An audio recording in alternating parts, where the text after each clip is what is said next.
Bom dia, irmãos, bom dia, irmãs. A graça e a paz de Cristo estejam com todos vocês, conosco. E nós vamos dar continuidade nessa condição que nós começamos, essa live, esse culto que nós estamos fazendo aqui de Catanduva. Semana passada, a minha sogra esteve lá em casa.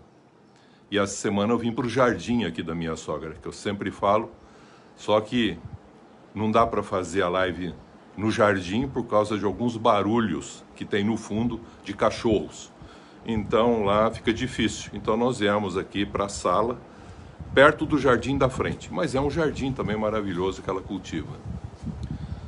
Eles cantaram sobre o jardim que Jesus nos espera. E hoje eu quero falar sobre o Getsemane, que é o jardim de Jesus. É uma passagem maravilhosa e que Jesus, depois que fez a ceia, como nós falamos a vez passada, ele sai de um canto, de um cântico e vai para esse lugar, para esse jardim. João, capítulo 18, diz o seguinte: tendo Jesus dito estas palavras, que ele faz aqui em João a descrição da sua oração sacerdotal, ele fala que saiu juntamente com seus discípulos para o outro lado do ribeiro Cedron, onde havia um jardim, e aí entrou com eles. E Judas, o traidor, também conhecia aquele lugar, porque Jesus ali estivera muitas vezes com os seus discípulos. Aqui você vê nitidamente que essa passagem citada em João também se encontra em Mateus 26. E ele fala que depois da ceia tem essas mesmas situações. João faz uma conotação um pouco distinta, mas aqui em Mateus e Marcos a gente vai ver também que ele fala a respeito de Jesus no Getsemane. E ele diz aqui que depois que houve a ceia do Senhor, o Pedro é avisado. E ele fala aqui no capítulo 26 de Mateus, você vendo o versículo 31, diz: então Jesus lhes disse: esta noite todos vós vos escandalizareis comigo, porque está escrito: ferirei o pastor e as ovelhas do rebanho ficarão dispersas. Nesse contexto, você vê no versículo 35, disse-lhe Pedro: ainda que, eu vou dar continuidade nesse ainda que domingo que vem, ainda que me seja necessário morrer contigo, de nenhum modo te negarei. E todos os discípulos disseram o mesmo. E nós sabemos nitidamente a sequência dessa história. Jesus do Getsemane, vem o pessoal, aguarda, prende ele, os soldados prendem ele, e aí o desfecho nós bem conhecemos. Enquanto ele estava sendo levado, enquanto ele estava sendo surrado, desmerecido, a gente percebe que ele havia falado para Pedro: você vai me negar antes de amanhecer, antes do galo cantar. 3 vezes você vai me negar. Isso aconteceu. Então eu quero continuar trabalhando a respeito do que é o nosso coração, o que é a nossa alma. Por que eu quero falar isso? Porque Provérbios 4:23 diz assim: sobre tudo que você deve guardar, guarda o teu coração, porque do coração procede as fontes da vida. E falamos a vez passada que Jeremias, capítulo 17, 9 e 10, o profeta afirma que o coração humano é enganoso se ele não for guardado. Então, o que nós encontramos na realidade? Nós encontramos pessoas que guardam o coração, tem pessoas que fecham o coração e tem pessoas que deixam o coração escancarado, aberto. Um jardim aberto, onde tudo que cai, nasce. São sementes que vão sendo jogadas, que vão caindo, passarinho traz, passarinho leva. Então, você vai percebendo que vai formando esse jardim. A alma vai se tornando algo aberto, entrando tudo, semeando tudo, produzindo tudo, nascendo tudo. E com isso a alma acaba ficando doente. É um jardim que não tem algo assim de cultivado, guardado, e apenas muitas vezes semeado com coisas boas e coisas ruins. Então, ele falou: guarda o teu coração. O que você deve guardar? A fonte da vida. é o coração, que é aquela estrutura que nós já explicamos, a alma e o espírito, o nosso homem interior. Existe também o coração que é fechado. E o que é um coração fechado? O coração fechado é aquele solitário, isolado, interesseiro, aquele que busca o seu próprio interesse. É um coração que tem, assim, um contexto seletivo para aquilo que me interessa. Não deixa entrar tudo, mas só entra o que me interessa. Só ouço o que me interessa, só percebo o que me interessa, só o que me dá prazer. Então eu vou deixar entrar. Caso contrário, não entra. É um coração fechado, endurecido, que nós já falamos a vez passada. Existe aquele que tem um coração guardado.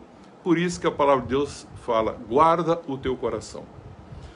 E nós estamos falando que, quando nós falamos de coração, a gente passa a entender duas coisas que são fundamentais. Da nossa alma acontece a formação do nosso entendimento, como eu já disse. E esse entendimento, ele vai ser formado num pensamento da razão, por aquilo que você vê, por aquilo que você percebe em relação ao mundo. A luz do mundo vai entrando nos seus olhos e uma seleção de uns olhos bons vão fazendo você selecionar as coisas boas que vão entrando no coração. Mas também tem o contexto de entrar do outro lado algo também que muitas vezes a gente não está vendo com os olhos físicos, mas está vendo com os olhos do coração. Então os olhos do coração também têm que estar abertos para entrar a luz do céu, que é Cristo, a luz dos homens. Essa luz que no princípio estava formando, gerando todas as coisas e que se fez carne e habitou entre nós e está no nosso meio. Hoje eu estou falando a respeito desse jardim de Jesus, e é uma riqueza, porque Jesus leva eles para esse jardim e muitas vezes ele já esteve nesse jardim. E o que é mais interessante é que ele leva nesse jardim e ele pede uma coisa para eles. Ele fala assim, venham estar comigo nesse jardim. E ele levou os 11. Judas já tinha saído, ele sai e vai com esses 11. 8 ficam a uma certa distância, mas Pedro, Tiago e João, que tinham falado que morreriam por essa causa, pelo Evangelho, por causa de Cristo, ele trouxe mais perto deles e falou, fica comigo aqui, vigiando, enquanto eu vou a um tiro de uma pedra, a uma distância um pouquinho maior, para orar. E vocês vigiam comigo. Ele não estava pedindo para orar. A palavra é vigiar, é vigilância. Olha que coisa incrível. Guarda o teu coração. Não durma. Fica alerta, desperto. Vigia. Porque quando você menos espera, pode acontecer alguma coisa, um ainda que você não entende perfeitamente. Como o Pedro disse, ainda que o Senhor vai ser morto, eu vou morrer contigo. Ainda que. Jesus falou, Pedro, você não conhece muito bem o teu coração. E eu conheço, Pedro. Então estou te avisando. Jesus vai nesse jardim fazer uma oração. Pediu para eles vigiarem. Jesus volta da sua oração, encontra eles o quê? Os 3 dormindo. Os demais que ficaram mais distantes também não estavam vigiando. Jesus alerta eles da importância da vigilância. Tudo isso está aqui por causa do tempo, a gente não vai entrar. E ele fala assim, vigia, ora, para que não entre em tentação. Porque quando você menos espera, o coração é enganoso. Você vai ver coisas e que você não vai ter forças para vencê-las. Então vigia. Ora, guarda essa palavra, vigilância, vigiar. Então nós vimos a vez passada a importância de obter um coração sábio. E como que se obtém um coração sábio? Buscando a sabedoria, adquirindo conhecimento, vivenciando a justiça, semeando a justiça, salvando almas. Lembra que nós falamos isso? Falamos também dessa importância de ter uma língua saudável para falar aquilo que edifica, para que as pessoas possam ser edificadas, porque as palavras são a expressão da vida que sai do nosso homem interior, do coração. E o que significa isso? Significa que assim a gente vivendo, isso é árvore de vida, para que a gente possa expressar esse Cristo através da nossa vida. É o que ele mostrou e nós falamos isso a vez passada. E aqui a gente vai perceber que um salmista, no Salmo 90, o versículo 12, ele fala algo assim muito interessante ao afirmar: ensina-nos, ó Senhor, a contar os nossos dias, para adquirirmos um coração sábio, que dê sabedoria, esse conhecimento, entendimento, discernimento, para que haja uma compreensão clara. Ensina-nos a contar os nossos dias. Como que a gente conta os nossos dias? Então, a gente tem que entender assim, que o dia, a gente conta com semanas, meses e ano. E a gente acaba comemorando a cada ano o contexto de um nascimento. Mas não é isso bem o que ele estava falando. Quando ele fala ensina-nos a contar nossos dias, a gente tem que entender que o dia corresponde à Terra, a volta que ela dá em volta de si mesmo, corresponde a um dia. A Terra vira em volta de si mesmo um dia. Mas ela faz um movimento de rotação, mas a Terra também faz um movimento de translação. Em volta da onde? Do Sol. Aí ela vai virando em volta de si mesmo, mas vai virando em volta do Sol. Olha que figura maravilhosa para nós entendermos a comunhão que a gente tem que ter com Deus. Sem Sol não há vida. Sem Deus também não há vida. E a Terra virando em volta de si mesmo, é como se a gente falasse assim, muitas vezes a gente fica virando nos nossos interesses, nas nossas carências, nas nossas necessidades, a gente fica virando os problemas de cada dia, a gente fica virando em volta de nós mesmos. Mas o Sol está lá, está referendando o dia. E Adão, na viração do dia, disse que ele encontrava com Deus. Encontrava com Deus, falava com Deus, Deus falava com ele. E assim, era uma festa nesse encontro, porque havia uma comunhão entre Deus e o Adão. Mas também a Terra continua virando, e ao virar, ela completa semana de lua. Então a gente vai ter 4 fases da lua, que vai correspondente a meses, e esses meses, Terra girando em volta do Sol, você vai percebendo que vai formando estações do ano, e a gente passa por estações do ano, que nós vemos no contexto temporal. Ora a tua vida é verão, ora a tua vida é um inverno. Você vê que as folhas das árvores não é aquela nitidez, não tem flor, fruto quase não aparece no inverno, e você vê uma aparência assim clara, de neve muitas vezes, ou de frio. O outono caem as folhas, mas depois vem a primavera, que renova tudo. Há um renovar, veja a palavra, um renovar da vida.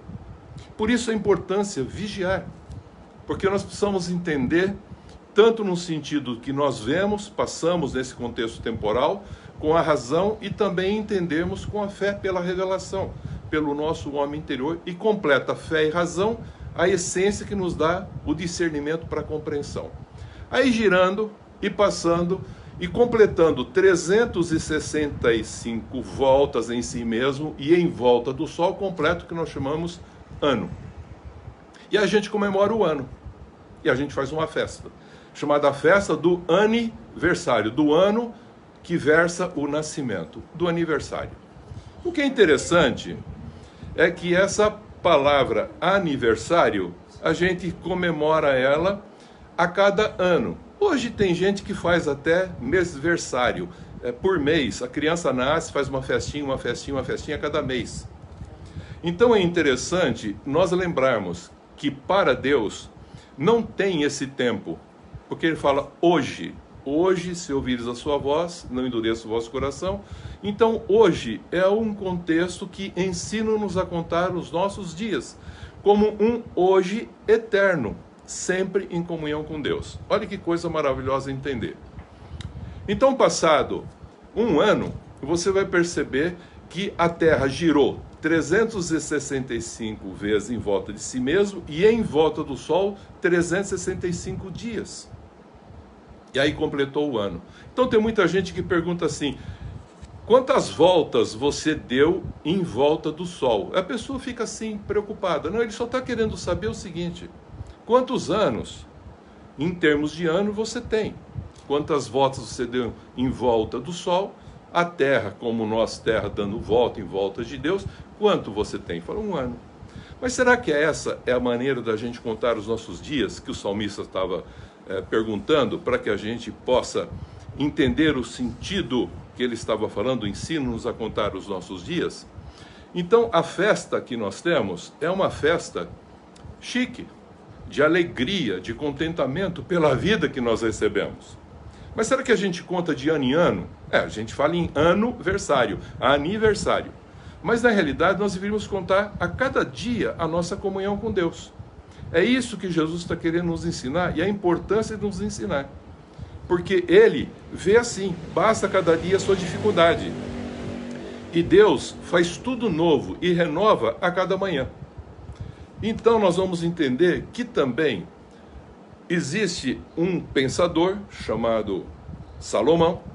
Ele faz uma declaração eclesiástica 1:9 da seguinte maneira, ele diz assim: não há nada novo debaixo do sol. Tudo que foi, voltará a ser. Não há nada de novo. Mas Deus renova e faz o que nós chamamos de novo. E aí a pergunta tem uma dúvida. Então não estou entendendo.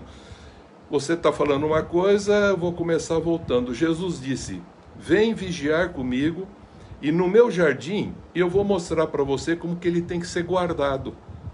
E Jesus mostra, principalmente para aqueles 3 discípulos, Pedro, Tiago e João, como deveria ser vigiado para não entrar em tentação, para não entrar numa condição de afastamento de Deus. Ele falou, vem aqui, aprenda comigo.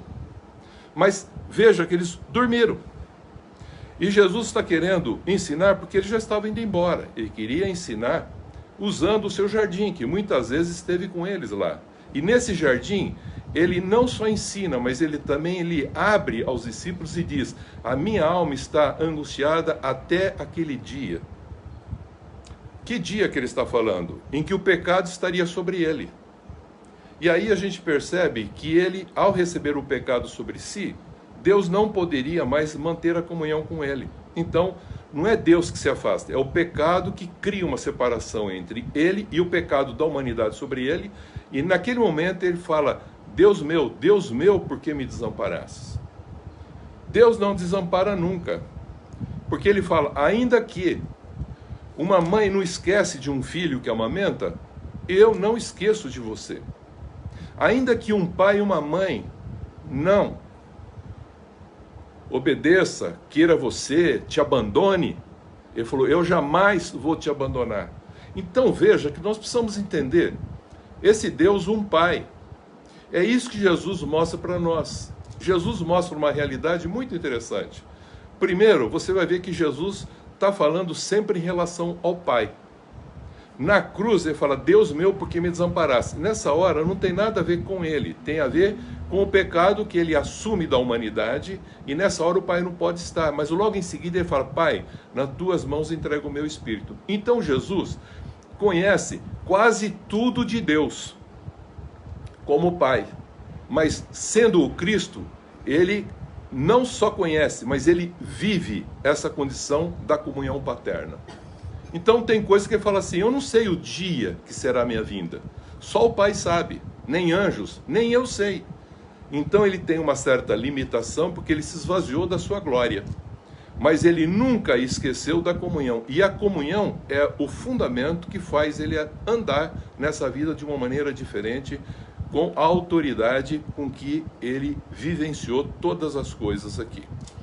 Então nós vamos ver que quando nós vamos nos amadurecendo, crescendo no conhecimento de Cristo e cada vez mais mantendo a comunhão com Deus, nós vamos tendo discernimento de entender cada momento da nossa vida e a importância de manter uma comunhão com Deus diariamente e não anualmente lembrar no seu aniversário de Deus, mas lembrar que a cada dia, como Adão fazia na viração do dia, ele fazia uma festa. E essa palavra festa, você vai perceber que ela toma conotações distintas. Tem festa de todo tipo. Tem festa de casamento, tem festa de aniversário, tem festa de formatura, tem festa Réveillon. Olha essa palavra. Essa palavra francesa, Réveillon, está se referindo a uma coisa interessante, a vigilância. Por que ficou essa vigilância? Deus quer a vigilância diária. Vigiar e orar para não entrar em tentação. É vigiar. É isso que ele estava falando para os discípulos. Vem vigiar comigo, para que vocês não entrem em tentação. Vigia e ora. E Réveillon tem um sentido desperta, fica desperto. Por isso que essa festa, ela acabou pegando uma conotação no Natal e principalmente no Ano Novo. Porque no Ano Novo, ao se completar o ano, aí o que se faz? Vamos fazer uma festa de Réveillon. O que é essa festa de Réveillon? Essa festa de Réveillon é ficar em vigília para passar de um ano para o outro. E aqui Jesus estava chamando ele para passar de um dia para o outro, como Adão assim o fazia em comunhão. Vigia comigo, que o momento é crítico, as trevas estão chegando, nós vamos ter um outro dia, mas nesse eu preciso que vocês estejam comigo vigiando. Então, essa festa de Réveillon, ela ficou mais para a passagem do ano. E cada cultura festeja de um jeito. Uns festejam de que jeito? Comendo, bebendo. Outros fazem comida, bebida, mas pula 3 ondinhas na praia, 7 ondinhas na praia. É uma cultura. Aí outros põem roupas. Roupas de cores, roupas novas, roupas de cor branca, paz, tranquilidade, alegria. Aí põe dourada, riqueza, verde, esperança. Aí vão pondo assim. Outros não comemoram assim. Outros comemoram soltando fogos de artifício. Põe fogos de artifício, todo mundo sai para ver fogos de artifício. Mas não tem entendimento do que está sendo feito. Vai lá para ver fogos de artifício. Outros não. Outros passam, não, vamos passar na igreja. Vamos passar o ano orando. Mede assim o tempo, cronometra assim. E vai com o culto até quase a meia-noite. E depois vão passar orando. E depois come. Vai comer depois. É muito comum no meio evangélico esse tipo de passagem de ano. De um ano para o outro. E na realidade isso vai acontecendo e não vai tendo entendimento. E aí a gente fala assim, ano novo. Eu digo, não é um ano novo, como eu já disse, é um ano de novo. Porque o sábio Salomão disse, não há sabedoria, não há entendimento. Falta isso, é um contexto da razão e fé. Então muitos têm razão, mas não têm fé. Outros têm fé, mas não têm razão. Mas no fundo, há o que nós chamamos de um auto-engano. Então o que você entende como novo? Então alguém poderia perguntar, se tudo é de novo, o novo não é algo inédito? Então fala para mim, o que é para você, como que você entende o que é o novo? Então eu vou dizer para você o que é o novo. Novo é voltar ao propósito original para qual as coisas e as pessoas foram feitas por Deus. Eu vou repetir. Repete para mim o que é novo para você. Como não tem nada novo debaixo do céu, o ano se repete, completou um ano, de novo, é um outro ano.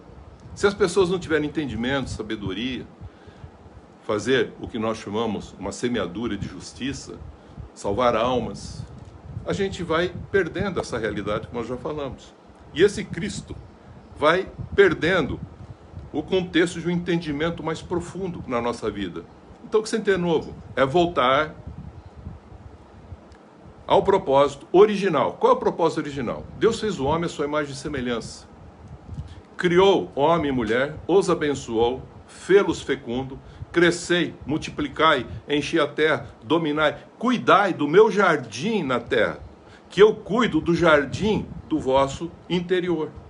E Jesus está mostrando esse jardim para eles, como é, não só na terra, mas também está mostrando o seu jardim, porque ele está se abrindo o coração aos 3 discípulos mais amados, para mostrar para eles a intimidade, a comunhão, a importância para eles darem continuidade. Aí alguém vem e pergunta, bom, se isso é o novo para você, então o que é o velho? É simplesmente responder assim, velho é perder o propósito original para o qual as coisas foram feitas, as pessoas foram feitas, formadas. Quando se perde isso, então nós temos o que chamamos velho. Perdeu o propósito. O novo é a volta a ser como Deus criou e formou lá no princípio. Como que ele criou a gente? É o que Jesus veio fazer aqui, queridos. Ele veio fazer uma renovação. Por isso que ele falou, importa-vos, ó Nicodemos, nascer de novo. De novo não significa que vai ser um outro Nicodemos. mas vai ser um Nicodemos que nasceu agora, porque ele morre por uma vida e ele nasce para outra, como se fosse uma nova semente semeada, e que ele não tem mais aquela semente adâmica. Agora ele vai ter uma semente e uma luz que provém de uma revelação do Espírito Santo, que vai gerar nele o Cristo, e ele vai ser um cristão a revelar esse Cristo onde ele se encontra. Então Jesus conhecia o Pai, fazia as coisas pertinentes como ele via. Mas o que é interessante, ele não conhecia todo o propósito de Deus. Então não tenha medo de não saber responder muitas perguntas que te fazem a respeito de Deus.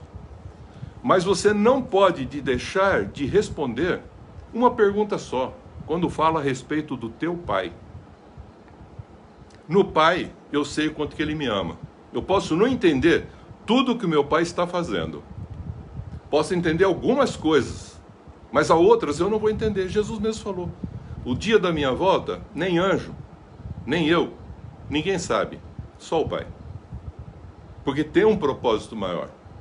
Mas ele estava assim porque ele se esvaziou da sua autoridade, da sua glória, e se fez carne, e foi limitado a esse corpo humano. Mesmo assim, em comunhão com Deus, ele bem conhecia como o Cristo, o Pai. E como Jesus, ele tinha algumas limitações para expressar outras coisas. Então, nós temos que entender que a alma humana, ela passa a ser comprometida, dividida, oscila, não tem condições de ter perspectiva, ela vive de expectativas, porque ela tem interesses e ao mesmo tempo espera e nem sempre acontece. Lembra que eu falei, quando você tem um desejo e que não é feito, adoece o coração. Eu mencionei isso. Para que isso não aconteça, viva de conformidade com a vontade de Deus, agrada do Senhor, e os desejos do teu coração serão o quê? Cumpridos. Então nós vamos entender que a alma humana é comprometida e é dividida e perde a paz quando você é um bom sabedor. Você tem muitas informações. É um bom sabedor, intelecto, com a razão, mas é um péssimo entendedor com relação à revelação das coisas de Deus. Então tem muita alma humana que tem muito conhecimento, muita informação, mas muito pouca revelação de Deus, não são do Espírito Santo. Então nós queremos fazer a seguinte afirmação: quando você obtém essa sabedoria, adquire o conhecimento e vai crescendo naquelas árvores de vida que eu mencionei, você vai cada vez mais expressando esse Cristo que vai crescendo dentro de você. E a boa consciência para com Deus proporciona o entendimento pela fé. E a boa maneira de você ver as coisas que há no mundo, então você proporciona o entendimento pela razão. Por isso, fé e razão vão te dar compreensão. Quantas vezes Jesus virou para os discípulos e disse: vocês não estão compreendendo o que eu estou falando? Eles falaram: não. Vocês não entendem o que eu estou falando? Eu vou explicar. Então ele falava usando parábolas, porque ele fazia comparações, e nessas comparações ele trabalha com a razão naquilo que você vê e trabalha com a fé naquilo que você não vê. Você ouve e você crê. Então Deus não pediu para você ter sentimentos, queridos. Deus pediu para você crer e não sentir Deus. No momento que você passa a querer sentir Deus, você está entrando por um caminho errado. Então eu falei sobre fluxo, lembra? O fluxo que passa através da nossa vida. Falei que existem duas limitações: a consciência e a imagem que você cria do que você vê. Então, a imaginação e a consciência são dois elementos que, não bons, vai dificultar esse fluxo na sua vida. Eu já expliquei isso. Mas agora eu quero trabalhar um ponto que é fundamental. Deus proporciona o entendimento pela fé e dando isso pela condição de Deus falando ao teu espírito e também abrindo teus olhos do coração, onde há iluminação e você passa a ver coisas que você não vê com os olhos físicos, mas você tem a percepção, mas não a emoção e o sentimento. Então Deus não quer que haja sentimento, porque se houver sentimento antes do pensamento, veja a palavra, pensa, mente, mente que pensa. Se você tiver a emoção que pensa antes do pensamento, você inverteu uma ordem agora também. Então não vai ser o entendimento que vem do que você vê com os olhos físicos e o entendimento que você vê com os olhos do coração, mas há uma inversão dentro de você. Tem gente que passa a querer sentir Deus. Você não sente Deus, o amor de Deus, você não sente isso. Isso é uma realidade que acontece. E o Espírito Santo vai fazer o que chama-se frutos do Espírito. Isso não é uma coisa que você recebe, isso é uma coisa que aparece por aquilo que você tem na comunhão com Deus. Então não tenta viver os sentimentos. Se você tentar viver os sentimentos, você está invertendo uma outra ordem agora, porque você está vivendo dentro de você uma emoção antes de você pensar. Então, se você ficar emocionado antes de você pensar como agir, você vai fazer coisas absurdas. Você vai ter reações e não ações. Jesus numa cruz, diante da dor dos cravos, ele falava: Pai, perdoa, eles não sabem o que fazem. Qualquer dor mexe no teu sentimento. Quer seja dor física, dor psicológica e dor espiritual, mexeu nisso, vai dar uma dor. E a dor ela é igual. Não tem a física maior que a espiritual, a psíquica. Dor é dor. E você sente uma dor e isso mexe na ação da sua forma de pensar. Jesus não perdeu o pensamento. Ele estava sendo pregado, mas falando: Pai, perdoa, eles não sabem o que estão fazendo. Ele tinha uma consciência clara de quem ele era, clara daqueles que estavam fazendo, porque ele falou: os pecadores agora estão fazendo isso comigo. Se eles soubessem quem eu sou, eles não teriam feito. Estão fazendo isso na ignorância. Pai, perdoa, eles não sabem. Eles estão ignorantes nisso. E o que é mais interessante, ele perdoou e falou para perdoar sempre, por causa desse contexto. Então, o que ele está nos ensinando? Ele está nos mostrando essa realidade que muitas vezes inverte dentro. Ainda mais, se o teu desejo, se a tua vontade sobrepujar a tua emoção e sobrepujar o teu pensamento, você se torna um viciado. Tem gente que se vicia em alguma coisa, o desejo dele é tão forte que você fala para ele: não faça isso. Ele não tem mais entendimento. Fala que palavra não muda o entendimento. Você pode falar quanto você quiser para uma pessoa viciada, ela não larga da droga. Porque o desejo dele, a fissura que ele tem pela bebida, pela droga, ou qualquer coisa, porque às vezes o sexo é uma droga, qualquer coisa é uma droga. Ele não consegue desvencilhar daquilo, até que ele toma uma consciência para com Deus. Aí ele volta a colocar isso numa ordem que a gente chama a ordem que Deus havia estabelecido. Não é para ordenar, mas é para entender quem está sobre. Então o pensamento tem que estar sobre as emoções e as emoções sobre a vontade. Se um sobrepujar o outro, vai ter um desequilíbrio e vai haver o que nós chamamos de auto-engano. Então, o que é esse contexto do auto-engano ou ser enganado? Jesus ensina isso de uma maneira, eu quero encerrar agora mostrando isso, de uma maneira usando uma parábola em Lucas capítulo 18, de 9 a 14. Quer você tenha um entendimento pela capacidade de visão, razão, quer você tenha o entendimento para pensar de conformidade pela revelação que vem, pela luz que vem aos olhos do teu coração, não importa, você é uma pessoa que confia em si mesmo, ele disse lá em Lucas 18, 9 e 14, que se considera justo e que despreza os outros. Isso não acontece só com o homem que entende o lado razão só, mundo. Também acontece com o homem que entende só pela fé, emoção, ou o contexto de uma fé distorcida. São os que confiam em si mesmo, se consideram justos e desprezam os outros. Então ele conta uma parábola. Ele fala: olha, quando o homem conversa com outro homem e falam sobre a razão, qual é a frase que impera? Um vira para o outro e fala assim: o importante não é esse contexto de religião A, B, C. O importante é ter fé. Desde que você tenha fé, pouco importa. O importante é ter Deus. Se eu tenho Deus, que importa o nome que ele tem? Tanto faz. Quem está falando assim são dois homens falando pela razão.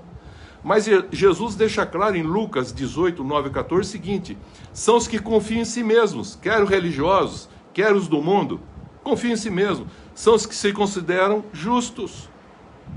Se consideram, não são, mas se consideram, quer no mundo, quer também na religião, que são os que desprezam os outros, quer no mundo, quer na religião, com todos os preconceitos. Mas acontece que Jesus conta essa parábola e ele coloca um pecador publicano e coloca um homem fariseu. Um fariseu é chamado um separado, aquele que foi separado para Deus, uma pessoa assim consagrada. Então ele fala, os dois foram orar, agora muda, agora a conversa não é entre os dois, agora a conversa é dos dois em oração com Deus. Nessa hora, Jesus ensina como que ele vê Deus. Agora ele vai ensinar uma coisa diferente. Quando você fala com Deus, lá em Mateus 6 ele fala assim, quando você falar com Deus, entra no teu quarto, fecha a tua porta, e Deus não te ouve, Deus te vê, isto é, ele vê o que está, o motivo no teu coração, que é a oração que você está fazendo. E aí entrou esse camarada, um fariseu, e começou a falar o que ele fazia, o que ele era. Ele orava de si para si. E o outro lá batia no peito e falava, não sou digno. Senhor, tem misericórdia de mim. E ele falou, agora eu quero dizer, esse último pecador, o erradinho, foi justificado para casa. Mas se você for analisar profundamente esse contexto, nenhum dos dois estavam fazendo a compreensão de um entendimento claro de razão e fé. Nenhum dos dois. Porque se eles estivessem fazendo isso, eles não teriam passado por esse crivo dessa parábola. Jesus contou essa parábola só para dizer um detalhe. Qual é o detalhe que ele falou? Está vendo? Esse foi justificado, e ele dá a razão que ele foi justificado, porque ele não se exaltou. Ele não confiou em si mesmo, ele não se considerou justo e ele não desprezava os outros. Por isso, ele foi justificado, por causa disso. É porque ele se humilhou e não se exaltou. Então o homem, querido, do bom tesouro do seu coração, ele vai tirar o bom. E do mau tesouro do coração, ele também pode tirar o mal, porque no coração, tudo que entra acaba ficando e gerando a expressão através da vida, que é a forma de falar, é a forma de pensar, é a forma de entender, é a forma de sentir e depois a forma de agir. Então Deus chamou o homem para crer e não para sentir. Então presta bem atenção. Crie, por isso falei. Não é porque eu senti, é por isso falei. Então, um coração que sente antes de pensar, vou repetir, um coração que sente a emoção antes de pensar, já inverteu a ordem. Já está com o entendimento quebrado. Quer seja na razão, quer seja no contexto de fé. Ele tem que primeiro passar pela parte do pensamento, para depois passar pela emoção, para depois para a vontade. Se inverter a vontade, sobrepujar a emoção e sobrepujar o pensamento, você vive dentro de uma vida viciosa. Você não controla. Por que não controla? Porque a emoção sobrepuja, como também a vontade vai acabar sobrepujando. Então aparece o que nesse ser? Aparece medo, raiva, ódio, abandono, desespero, desapontamento, frustração. E aí, interesse, busca os direitos e assim por diante. Então, o próprio Davi no seu salmo, sabe quantas vezes ele falava, Senhor, olhe para mim, Senhor, não permaneça longe, Senhor, responda para mim. E Davi era o homem do coração de Deus, tinha o Espírito Santo, porque nos salmos, então, ele pede como que se Deus estivesse ausente, distante dele, é porque dentro dele, a forma dele pensar, o seu coração, por alguma razão estava invertido. As suas emoções estavam sobrepujando o teu pensamento. O pensamento dele estava sendo o quê? Deixado em segundo plano. E tinha que ser em primeiro plano. Deus, ele promete, ele cumpre, ele não falha. Creia no que ele disse para você. Fundamenta a fé. Seja um referencial dessa palavra fundamentada e um referencial na tua vida para expressar isso para os outros. Então, Deus pede para o homem conhecer, isto é, ter comunhão com ele e não sentir a sua presença. O que nós aprendemos aqui? Aprendemos que a dor altera sentimentos. Então, o que te impede de ver Deus? O que impede você de ver Deus? Pensar. É alguma coisa que vai entrar em você, que vai mudar dentro de você, ou a forma do entender, ou uma inversão dentro do teu coração, na tua alma, a respeito de emoção e vontade que antecede o pensamento. Nós vamos continuar domingo que vem falando ainda que. Ainda que não é um ser, não há condicional para Deus. Um filho não pode dizer para o pai: pai, se eu passar de ano, você me dá uma bicicleta? O pai é que diz: filho, se você não passar de ano, eu vou ficar muito aborrecido. Mas um filho não pode dar condicional para Deus. E tem muita gente dando condicional para Deus. Outra coisa interessante é muitas vezes pondo um quando. Até quando, Senhor? O Senhor não vai lembrar da gente. Até quando, Senhor? Deus lembra, todo dia Ele está com a gente. É nós é que não estamos com Ele. Então é um ainda que. Esse ainda que eu quero continuar para mostrar desde onde surgiu esse ainda que. O próprio Pedro fala, ainda que, como que se fosse um contexto de possibilidade. Não, meu querido, não é possível. Ainda que é que vai acontecer. Esse ainda que vai acontecer com você. Ainda que eu ande pelo vale da sombra da morte, vai acontecer. Você vai passar pelo vale da sombra da morte, para que você cresça. Você está num pasto verdejante, mas ainda que você vai passar por lá. Esse ainda que não é um condicional. Esse ainda que é uma realidade, é uma perspectiva de um fato que vai acontecer. Por que que vai acontecer? Porque nós estamos num mundo corrupto. Nós não fugimos a isso. Jesus deixou isso muito claro. Então eu quero continuar domingo que vem falando o ainda que não ocorra as coisas como eu quero, ainda assim, aí eu afirmo, ainda assim eu vou permanecer fiel e firme no Senhor. Porque eu sei em quem tenho crido, como diz Paulo, e sei que Ele é poderoso para me livrar, e aquele que começou a boa obra em mim e em nós, vai continuar essa obra até o dia em que a gente vai se encontrar com Jesus Cristo.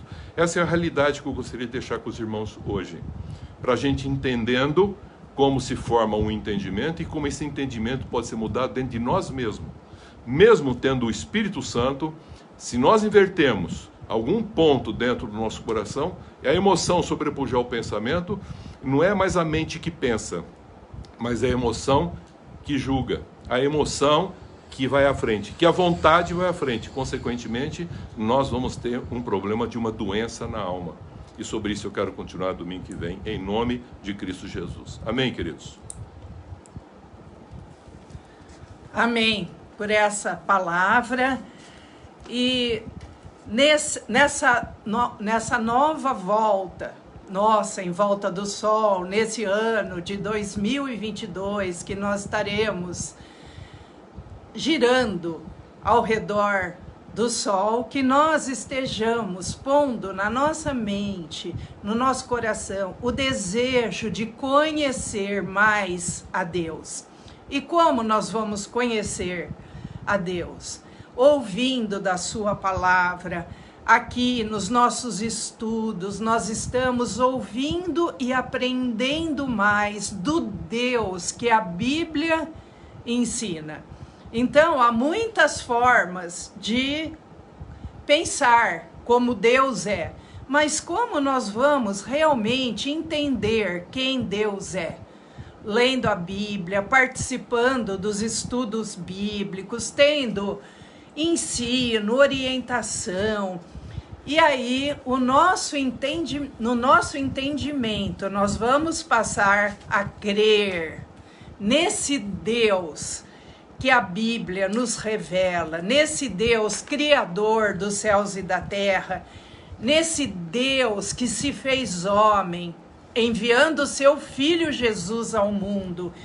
E aí, nós, ouvindo dessa história verdadeira de Deus se fazendo homem, nós crendo, nós aceitamos e assim nos tornamos filhos de Deus e passamos a ser como Jesus, que chamava Deus de Pai.